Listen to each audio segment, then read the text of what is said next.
Hello, my beautiful creative souls, and welcome back to the channel for today's video. Today I'm doing the very exciting 54321 tarot tag created by Kelly Bear. This tag is kind of blown up since she posted it last week, and even though I have lots of other videos on the docket to make, I was like, I have to jump in. This is so fun.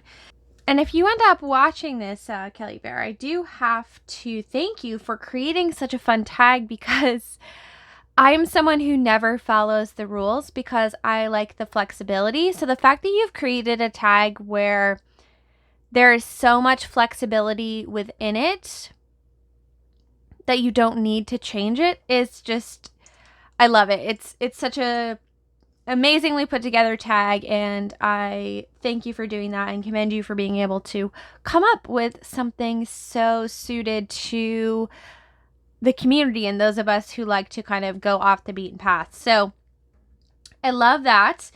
And I'm usually someone who makes my own rules when I do things, but because of the nature of the way that she has created this tag, I'm actually going to stick to the rules. So here we go.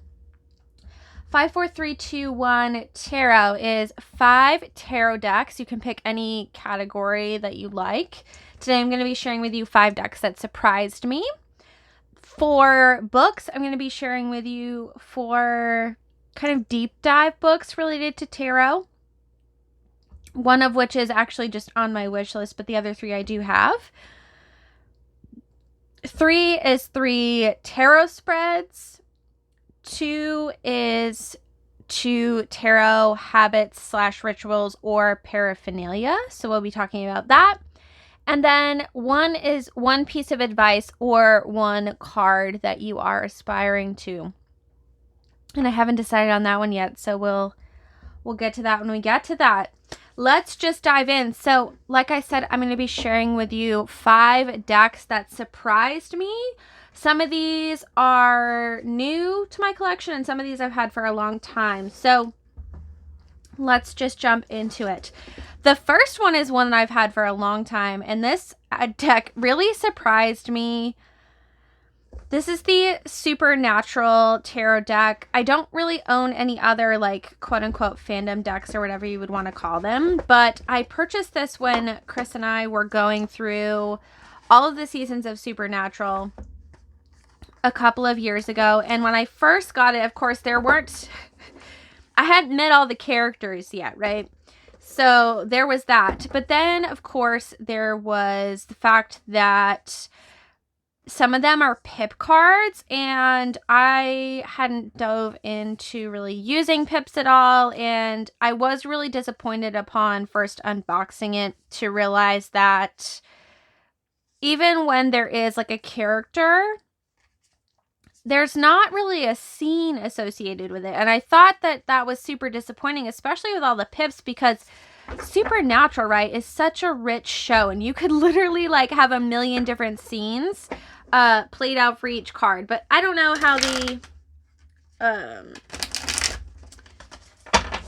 how the licensing and things works with that. But anyway, so when I first got it, I was not thrilled.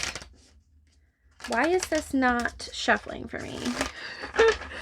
When I first got it, I was not thrilled. But since I started using it, this has grown on me and become an amazing deck to use. I adore the cardstock when it cooperates with me.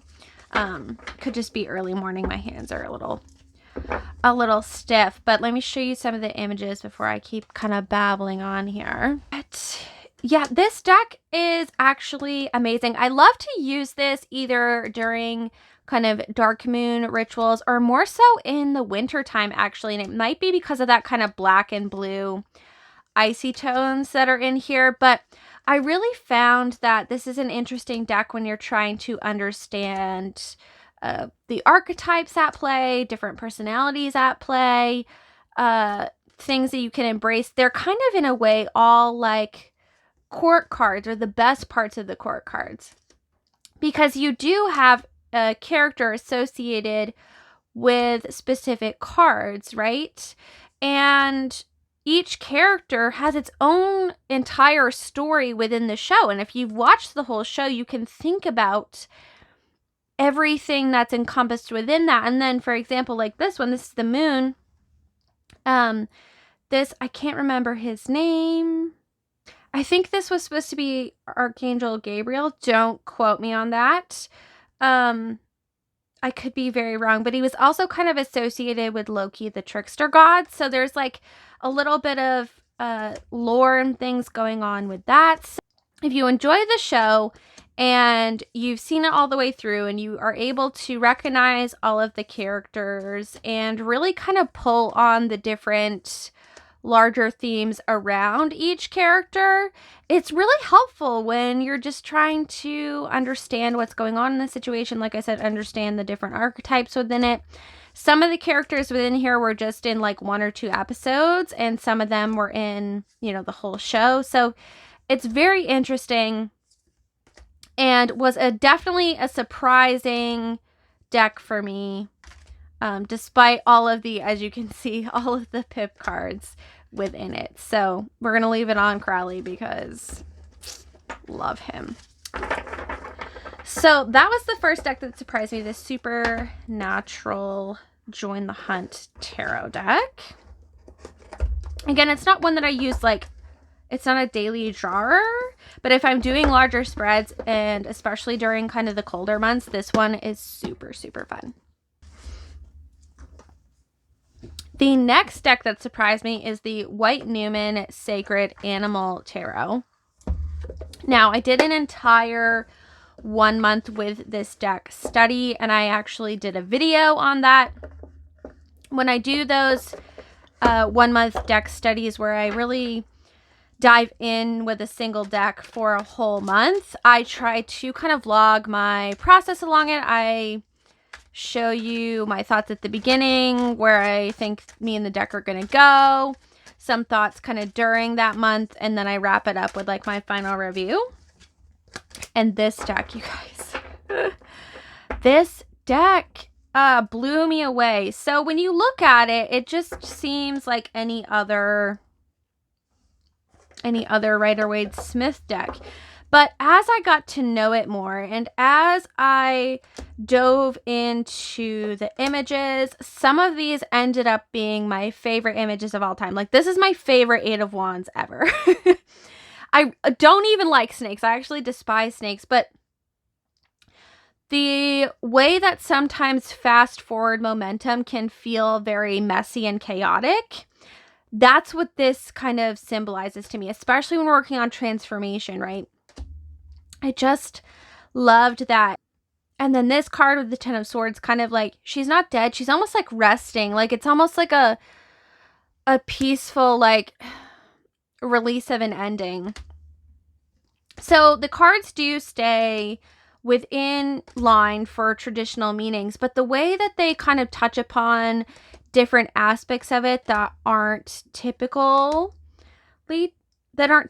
touched upon, or just different flavors of it that aren't usually discussed within each particular meaning of the card, is just, I love it. I love how nature focused it is. I love the difference in color palette. I love that the snakes don't really look like snakes. They look like squiggly worms. This Tower card is like, wow, wow, wow. And then probably my favorite High Priestess card of all time, and hopefully we'll get to it shortly here. Could be at the bottom of the deck, but I just, and then this one kind of touches on like the self-judgment, but also judgment as in coming towards kind of the world, enlightenment kind of thing with the third eye here, and then the cracking of it, so symbolizing that we might not be in tune with that when we are judging ourselves. And just, there are so many layers to explore within this deck, and I feel like this was the first time that I really had such a deep and meaningful conversation with the art that was presented, and didn't even need the guidebook. There are a couple cards where I also love this Queen of Swords. Like, I love how like sensual it is without being like too sexy, and how strong both the male and female characters are. how you can see the different familiars and where they come in with that. Of course, the High Priestess is going to be at the end here. But yeah, I'm obsessed with this deck. I will leave linked below or in a card. Here's the High Priestess. So sexy. Love it. Love, love, love it. So I will leave in a card my 1 month with this deck video if you would like to check that out. But yeah, it really surprised me with how much depth was in it, especially with these decks that they have such a tiny guidebook, but the perspective that this brings to the table is just, you don't even need a giant guidebook to go with it. The art speaks for itself, and it can take you so many places, and that just blew my mind. So that's my second deck that really surprised me. The third deck that really surprised me is Ask the Witch, and I don't really see anyone talking about this deck very often, not within the scope of people I watch, which is such a small section of tarot tube. So like, don't come at me if you're like, this deck is everywhere. But I was surprised not only by the deck, but more so by the guidebook.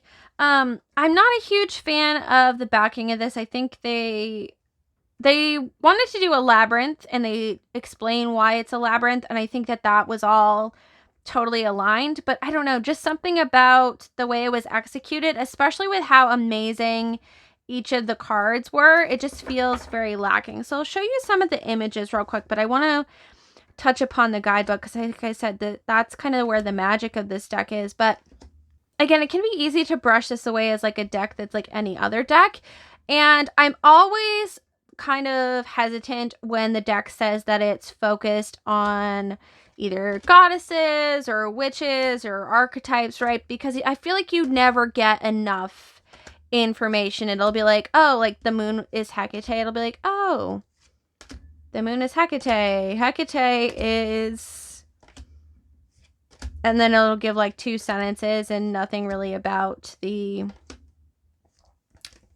goddess or deity, etc. herself or himself. And it just leaves a lot to be desired. But this deck does not disappoint. And the minors really stick to the RWS meaning. So if you were someone who is new to tarot, you could absolutely use this deck. I think the art is super fun. It reminds me of the show Mr. Pickles, which may or may not be for you. If you've seen that show and you enjoy it, definitely let me know. It's definitely not for everyone's taste. But yeah, it's just a really fun deck. I bought it because of the art, and I thought it would be fun to explore with all the different colors. This was definitely a deck that I used a lot this spring. But the guidebook, because each witch is like a witch, right? This is the Witch of Endor. So it gives you a whole description of the Witch of Endor past like 2 sentences, right? Obviously there's so much more that you could explain about this person and how it relates to this card, but they do such a good job in such a small amount of space, and I just really appreciate that. You have the positive and negative, so upright and reversed meanings for each card, a couple of keywords, and the keywords are amazing. Like, here's the Hermit. It's creative solitude, mysticism, introspection, and the spiritual path. Then you have the Tower, renewal, higher learning, and liberation. Whereas reverse, it's collapse, devastation, crisis, danger, and materialism. So all of that's really awesome. Even the kind of smaller cards, the minor arcana cards, have a good description of what's happening in the card. So that gets an ace from me. And then in the back, they just have this really fun, along with some spreads and general information, they have this really fun witches messages section. So for each card, all of the majors and the minors they have like a note from the witch. So 7 of Cups. Let your fantasies flow freely, then shine a light on them with your intuition. Distinguish dreams from illusions. And it's just like a nugget of wisdom. And when I first went through this, I was like, this is absolutely 100% a stunning and amazing deck for beginners because of how amazing the guidebook was, even though it's not, again, the chunkiest guidebook in the world. This is cumbersome to shuffle. The cards are almost laminated. This is a lot less stiff than when I got it. I have taken the cards and like riffle shuffled them in small chunks to get it to be more flexible and more broken in, because that's how I like my decks. But you definitely have to kind of shuffle it in this manner if you're like me and have small hands.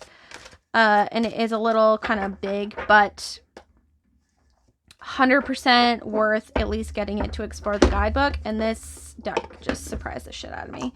It's also, when I got it on Amazon, I don't know what it is now, I'll leave it linked below, but I got it on sale for like $17. And I was like, what?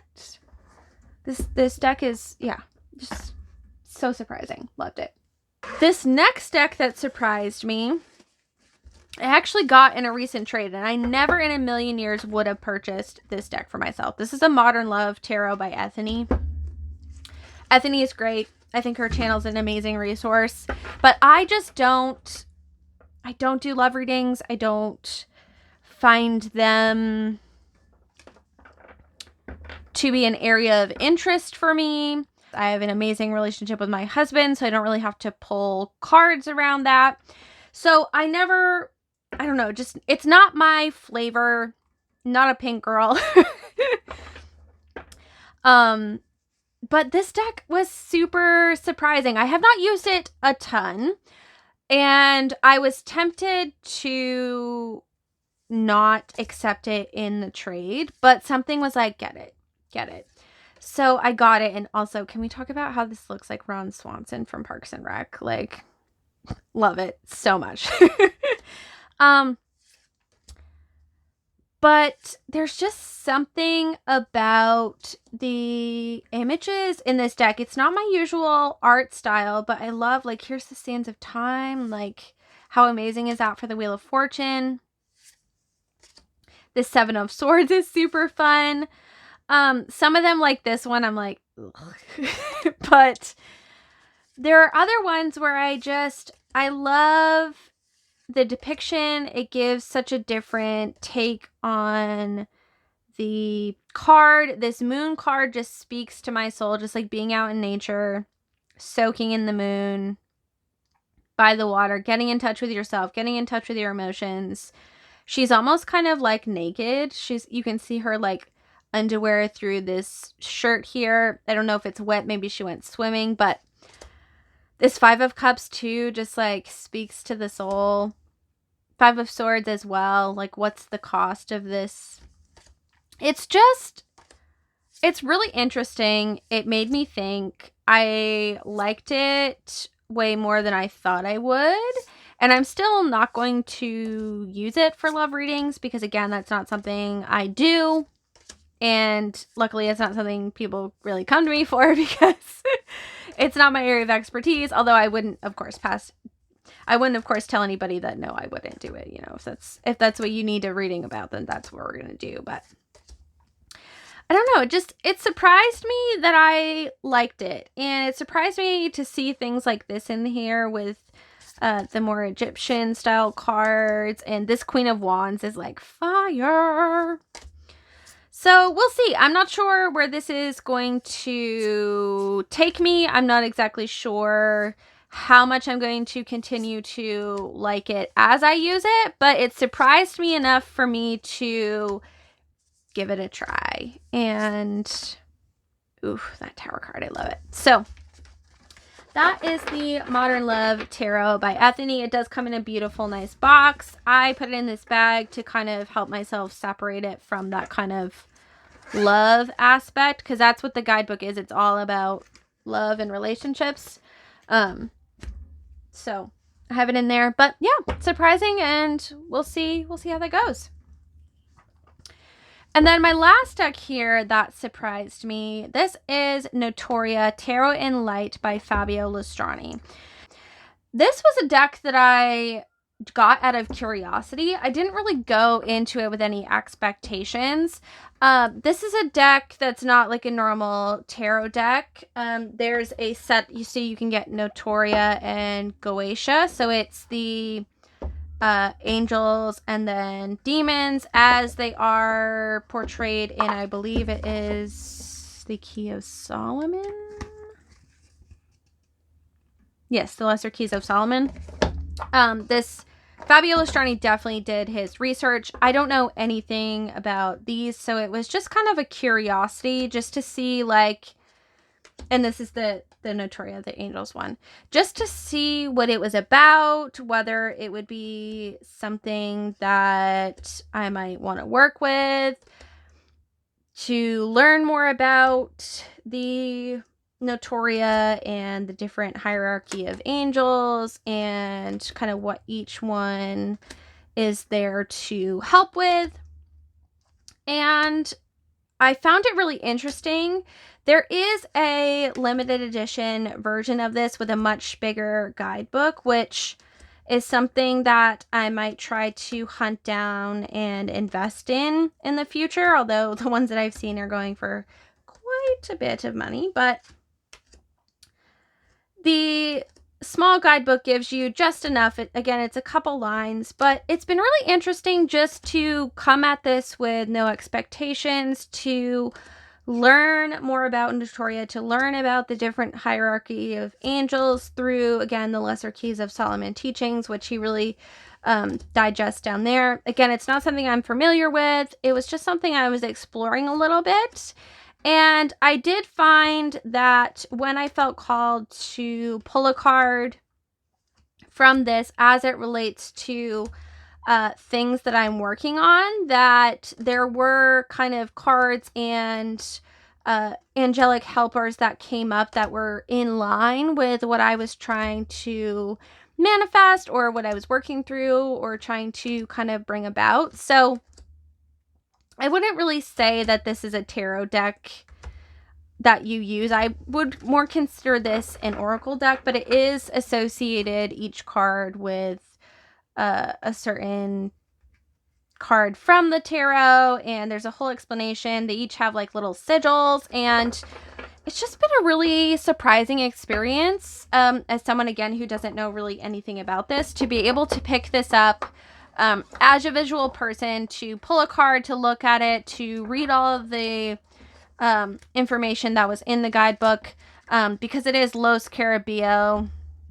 You do have multiple languages, so your guidebook is only 62 pages, but like I said, he does give you enough to kind of understand the Kabbalah and the Tree of Life and how that all pertains to this, and it's just been a fun and surprising learning experience. So that is the Notoria Tarot in Light. Here we are, 20 minutes in. We're just getting to the books. Strap in, you guys. Okay. I have one tarot book that I kind of want to share with you. Two tarot, technically guidebooks, but they're more books on their own, which I really enjoy. And then one book that's kind of on my wish list, because I'm in this phase right now where I'm really obsessed with diving deep with, just diving deeper, getting more meaningful, getting more intentional, looking below the surface, and understanding how my own magic works with everything that I'm working with and how everything's interweaved. And it's just a whole thing that we're working on. But these three books really touch upon that. So this is The Magic of Tarot by Sasha Graham. Shout out to Sasha Graham. She's friggin' amazing. I can't believe they only charged $20 for this book. That seems a little low. But anyway, this book is amazing. To understand the tarot through the lens of magic, she has all kinds of things. She talks about what tarot is, what magic is, how you can use your intuition and your psychic abilities to work with that. You can absolutely pick this book up as a beginner who knows nothing about any of these subjects and get kind of rolling on that. She talks about the foundations of tarot, the different ways you can study it, ethics, magical readings. She talks about just a lot of different ways of looking at the tarot, of working with the tarot, all centered around magic, ritual, your relationship with yourself. She talks about tarot in your body, tarot in yoga, tarot and dream work, tarot and shadow work. Like, there's so many things to explore within here. And then on top of all of that, right, on top of just explaining how you can work with the cards, develop your own understanding of them, develop your own relationship with them, work magic with them, understand their magic, and then in the back, you still get kind of a little write-up of the different cards. And for the major arcanas, these are super helpful because it has a variety of different things. So you have the archetypal understanding, so the archetype of the card, the occult meaning and symbolism, fortune-telling meaning, if that's what you're going to use the tarot for, a shadow side, so kind of the reversal, if you want to dive into that, the magic that can be gleaned from it, astrological influences, journaling prompts, and ways that you can then take the magic of that card into your own life. Which is just, unfortunately for the minor arcana, it doesn't go as deep. And I do find on some of the cards within here, it doesn't quite get to, I don't know, it doesn't quite get to an understanding of the card.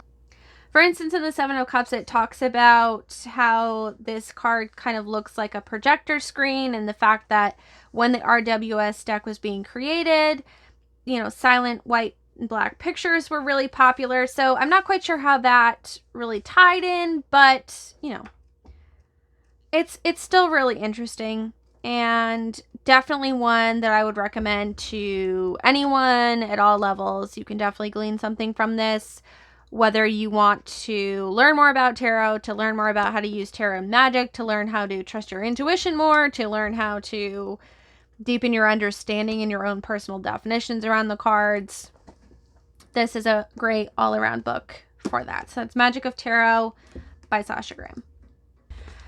Next, we have a book that I feel like everyone talks about, but this is for absolutely 100% good reason. This is Phantasmagoria. This is the guidebook that comes with the deck, The Tarot of Vampires by Ian Daniels, not to be confused with the new Tarot of Vampires. But this book is, it's a book. That's literally what it is. It goes into all kinds of information about the deck. You have all kinds of spreads. It talks about how the deck works with the Kabbalah. So this really kind of blends Thoth and RWS together. And I don't know a ton about Thoth, but this makes it really digestible for me as kind of like a bridge between the two, because I did learn through the RWS system. But you have all kinds of stuff to explore in here. You have the different alchemy associations, kindred spirits, the essence of the card. So what is the essence of the card? What is the message? Analysis of the symbolism. So he'll literally go through the entire card and pick out the different symbolism that he has within the artwork. He'll talk about the shadow. And these aren't like, he's not giving you keywords. There are kind of keywords. That's what the essence is. But you can, there's so much to explore. He walks you through finding out what your birth card is, what your card is on the deacon wheel. Like, there's so much in here. And even if you don't particularly enjoy the imagery, it's worth getting the deck just for this book as a reference book. 100%. So that's Phantasmagoria, the companion book to Tarot of Vampires by Ian Daniels. The last book that I want to talk about, this is a tome. I recently got this in a deck trade. If you're watching, thank you so so much. This is the companion guidebook for the Nameless one. It is not a guidebook, excuse me. It's a grimoire. And when they say it's a grimoire, they mean it. I'm fully aware that this whole thing's not going to be in shot, and we're just going to have to go with it. I'm just going to open this up randomly, and we're going to take a look because this, okay, maybe not that one because I don't really, I don't really particularly like the Jester card. Let's try this again. Can I have a different card, please? All right, this is the Oracle deck, but we're just gonna go here. So you have the entire image of the card. You have, not to mention that this deck is a Tarot and Oracle together. I might have to do a whole video on this deck because, whoo, lordy. But be still my beating heart. Anyway. So you have each card. This is part of the Oracle part of the deck. You have a sigil. The sigil again here. The name of the Oracle. The sigil affirmation. Numerology. Elemental associations. Astrology. Animal associations. Plant associations. Crystal associations. Color associations. Color candles to work with. A little quote that has to do with it, which I absolutely adore. An overview. An upright meaning. A reversed meaning. More information about the sigil, ways that you can use the sigil. And then they break down every single piece of symbolism that you can see within the card. So here we have the horse skeleton, the hollyhock flowers, and then the colors. Some of the cards have like legends and mythos associated with them. I've found that this is an amazing way to kind of dive into that. I've literally only had this for a week. It still gives me goosebumps. I'm just so grateful to be able to have this deck, to be using it, to be diving into this amazing book here. The book and the deck are sold separately.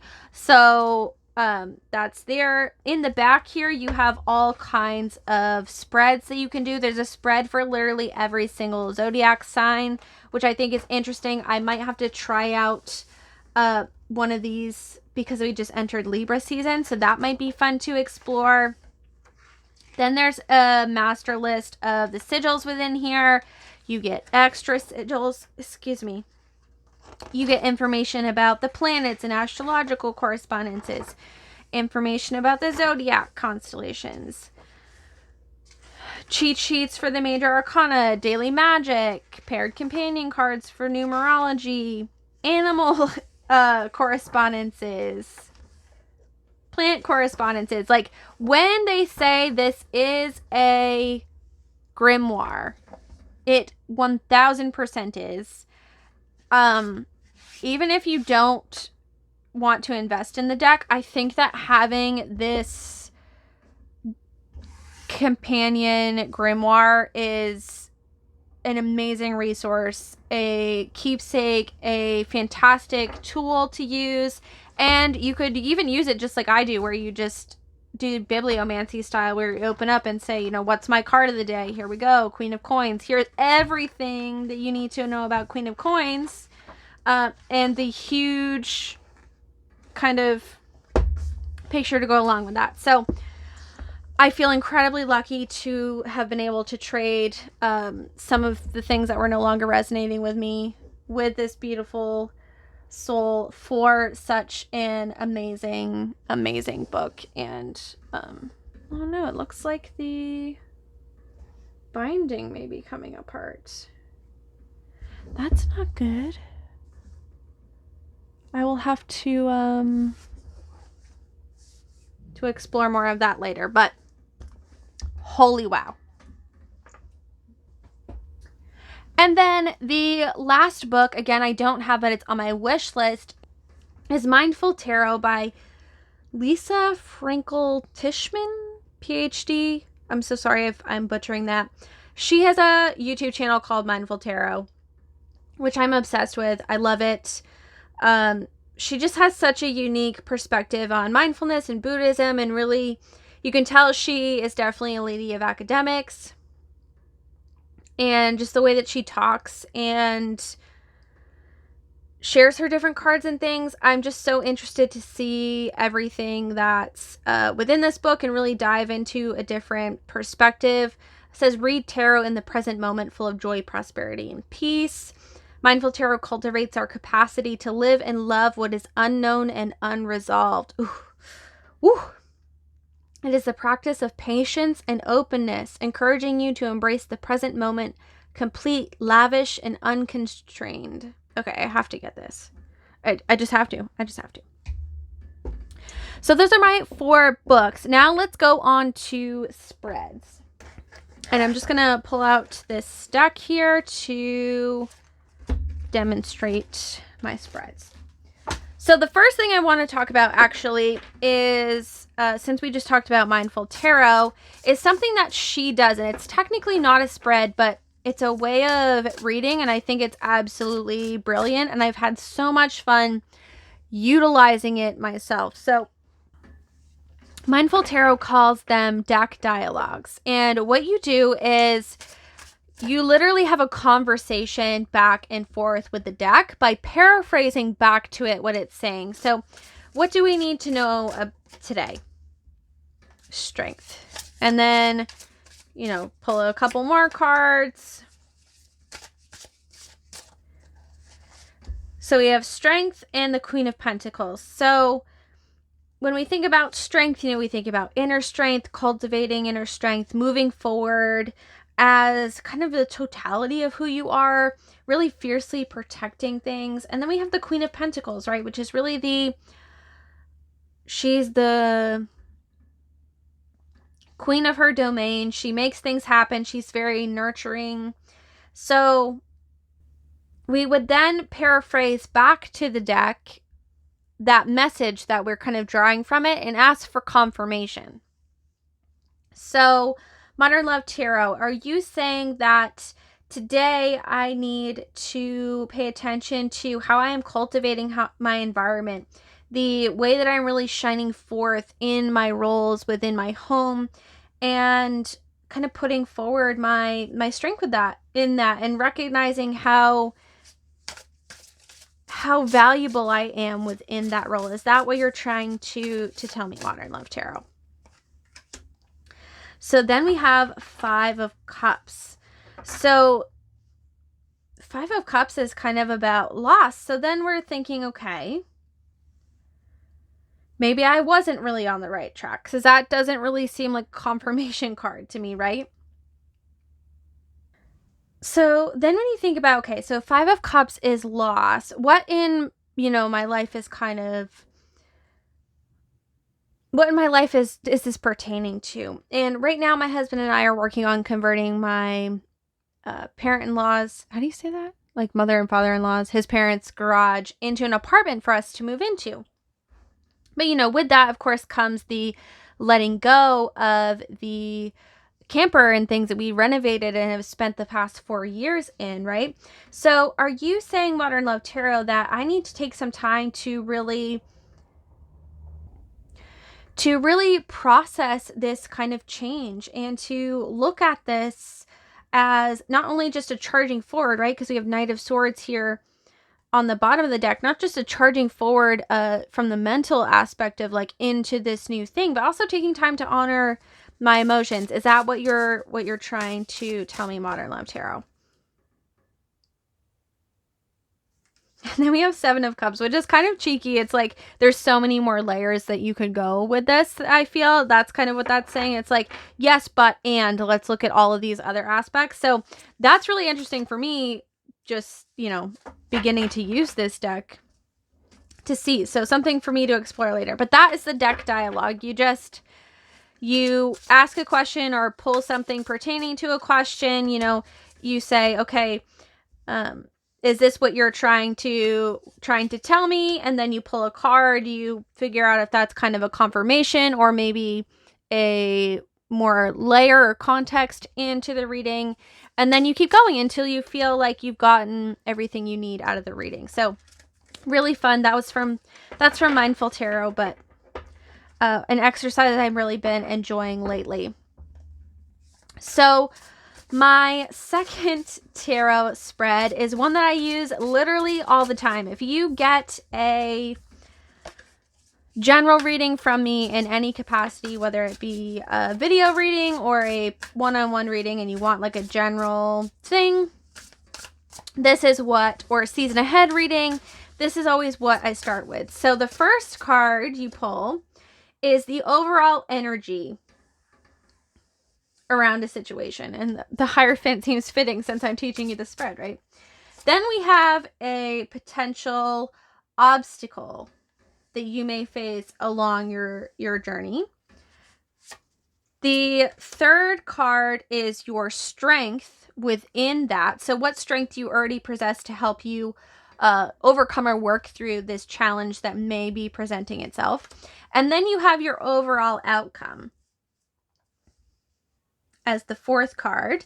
And then the fifth card is your advice or something you need to keep in mind as you move forward. So overall energy, potential conflict, potential issue, potential obstacle to overcome. Third card, your strength, the tools, the amazing aspects of yourself that you already possess to help you navigate whatever is coming up within this challenge card. The overall outcome, and then advice or guidance as you move forward. And I feel like this is a really great spread just overall. Again, I love to use it in client readings. I also use it for myself. This is a great one if you're doing like month ahead readings, or again, like I said, or season ahead readings, or you just want some direction for a general reading, but you don't know what it is you want to ask about. Especially pulling like an overall energy. And if you're like, oh, if that's the overall energy, this makes me think of this. So maybe that's what they're going to talk about with me. And then you can pull, your cards based off of that. And sometimes I'll pull, extra for each one. Just depends on how things go. So that's kind of my, I don't know what you would call it, but general reading spread, month ahead spread, all-purpose spread. But those 5 cards there. And then this last spread is one that I really like to use in tandem with journaling, especially when I really just need to decompress or reconnect with myself. I'll actually journal through these prompts and pull a card for each. So the first one is what's on my heart right now, and I'll generally answer the journaling question before pulling the card. I'll use the card as like extra information, but what's on my heart right now? What does my mind need me to know? What does my body need me to know? What does my soul need me to know? So heart, mind, body, soul, and then again, message from my higher self, message of guidance, or how I can bring all of these things into balance is usually my last card there, kind of an all-purpose card. But it's a really great spread for when you're trying to do some sort of, again, check in, reconnect with yourself, recalibrate. I like to do this when I'm really kind of in my feels, but I don't really know. Those days when you're in a funk? That's what this spread is for. So heart, mind, body, soul, guidance.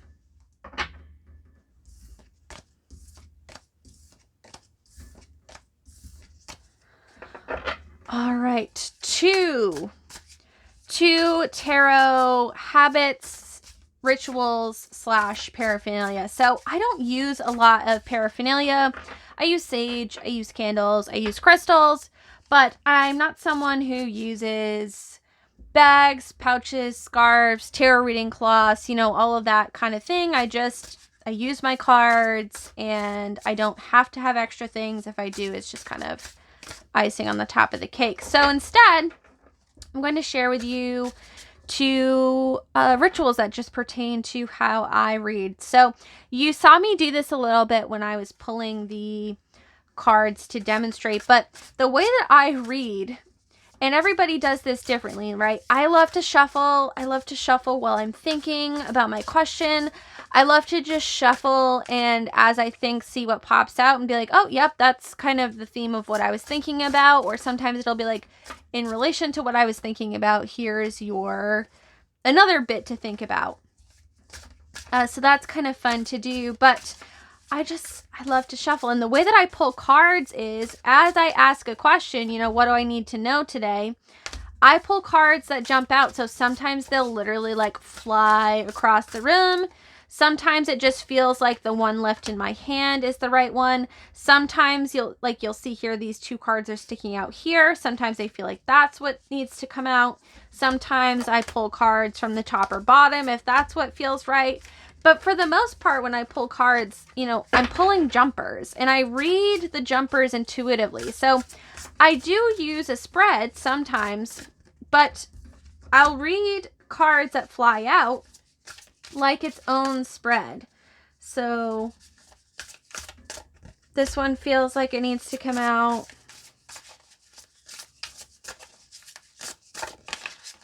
This one feels like it needs to come out. And as I was pulling that one out, I fumbled and these two flipped over. So then I would take this as like, okay, here's my 5 cards. Let me intuitively read this as a spread. And if any of this is off camera, I do apologize. Let me intuitively read this as a spread. So like, okay, here's the Page of Swords, blah, blah, blah. What do all these mean? And then I'm like, oh, wow.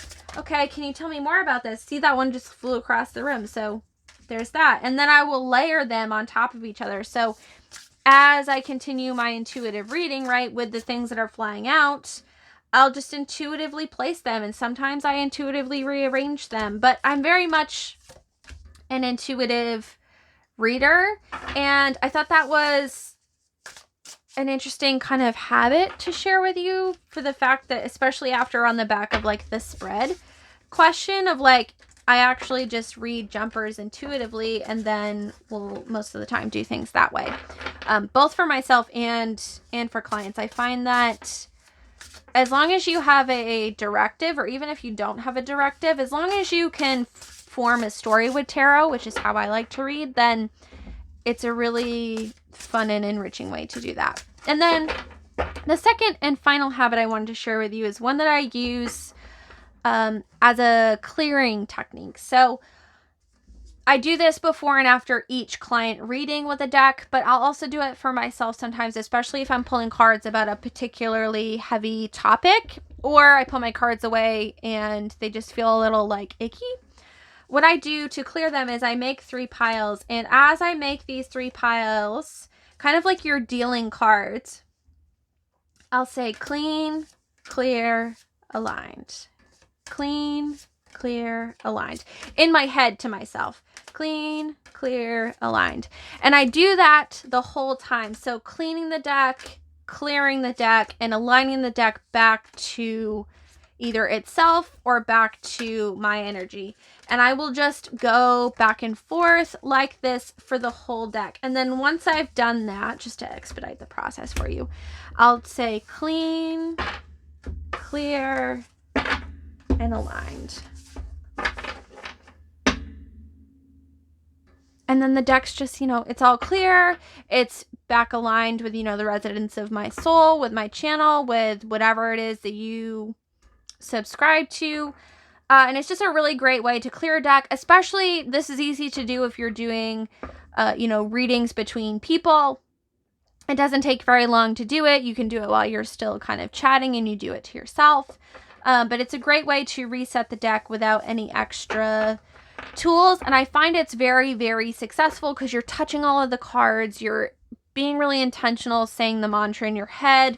Each time you touch a card, you're kind of saying that. And then at the end, you just end the deck, with the same mantra, sealing it in by putting it all back together. And your deck's ready to use. So that was my second tarot habit, or etc. And then the last one, we made it to 1.